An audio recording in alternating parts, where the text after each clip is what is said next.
Ciao, salve a tutti e ben ritrovati. Il narcisista recita per una sorta di inganno oscuro o per porre la domanda in maniera diversa. Il narcisista recita e ti inganna per difesa o per astuzia?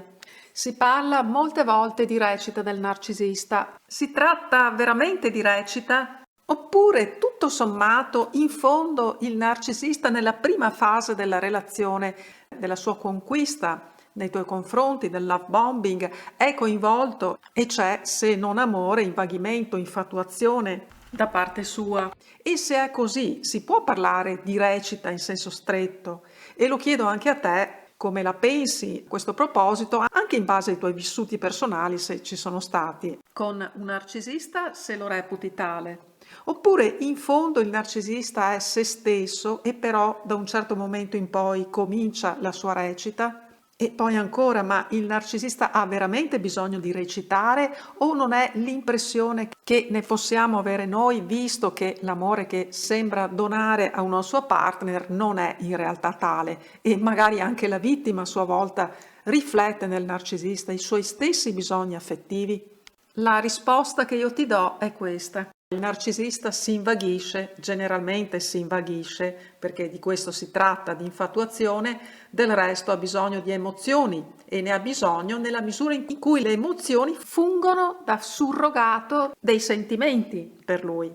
Quello che noi percepiamo a volte come recita del narcisista, molte volte è l'esito di una condotta difensiva da parte sua, quando necessita per esempio o di occultare fatti o situazioni della sua vita personale che non vuole rivelarti, che non vuole farti sapere, magari per esempio se è in ballo un'altra situazione sentimentale oppure una situazione lasciata per lui in sospeso, sempre in termini sentimentali, con un'altra donna, o anche altre cose che comunque il narcisista reputa di non farti sapere per vari motivi, magari per agevolarsi in certe cose anche rispetto al vostro rapporto. Per fare degli esempi, se poniamo lui ha una casa di proprietà che gli serve per vedersi con altre donne, magari reputerà di non farti sapere di quella casa per non complicarsi le cose con te, oppure non ti farà conoscere dei suoi amici che lui reputa possano entrare in conflitto in qualche modo di interessi con lui. Forse anche il timore che un amico ti corteggi, perché il narcisista non sfrutta sempre le situazioni come punti di forza e anche in questo rivela tutta la sua debolezza. Quindi il narcisista se recita lo fa in termini soprattutto difensivi e preventivi, anche se ciò non toglie che possa farlo anche solo per il gusto comunque della recita e dell'inganno, in quanto tali, e vedi il narcisista maligno e perverso in particolar modo.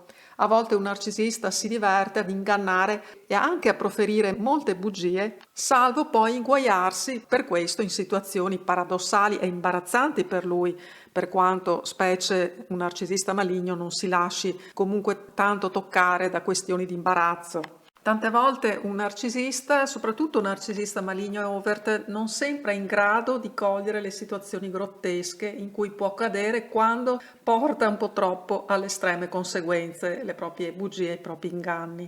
Anche perché è quasi sempre una compagna a fare osservare al narcisista che sta cadendo in contraddizione, che magari le sta sparando un po' grosse. Amici e conoscenti spesso soprassiedono dal fare presente le incoerenze a un narcisista.